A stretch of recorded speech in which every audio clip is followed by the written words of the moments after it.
మరియు కిట్టు హాస్టల్లో కలిసి ఉంటున్నారు. సింబా గొప్ప గిటార్ ఆర్టిస్ట్ అవ్వాలని కోరుకుంటాడు. అందుకే అతను ఉదయం చదువు, రాత్రి గిటార్ ప్రాక్టీస్ చేస్తాడు. కానీ దీనివల్ల కిట్టు నిద్రపోవడం కష్టమవుతుంది. అందుకే ఒక రాత్రి కిట్టు సింబాకు స్టూడియోకి వెళ్ళి ప్రాక్టీస్ చేయమని చెప్తాడు. సింబా సరే అంటాడు. తరువాతి రోజు రాత్రి కిట్టు ఖాళీగా కూర్చొని సింబా ఎక్కడికి వెళ్ళాడో అనుకుంటాడు. కానీ వెంటనే గుర్తుకు వస్తుంది సింబా స్టూడియోకి వెళ్ళి ప్రాక్టీస్ చేస్తున్నాడని. కాబట్టి బెడ్పై నిద్రపోతాడు. అర్ధరాత్రి అకస్మాత్తుగా ఏదో కింద పడిన శబ్దం వస్తుంది.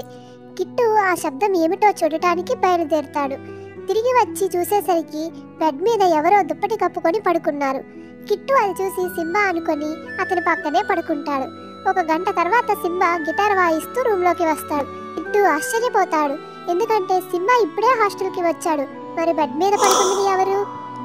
Please do like, share, subscribe and comment.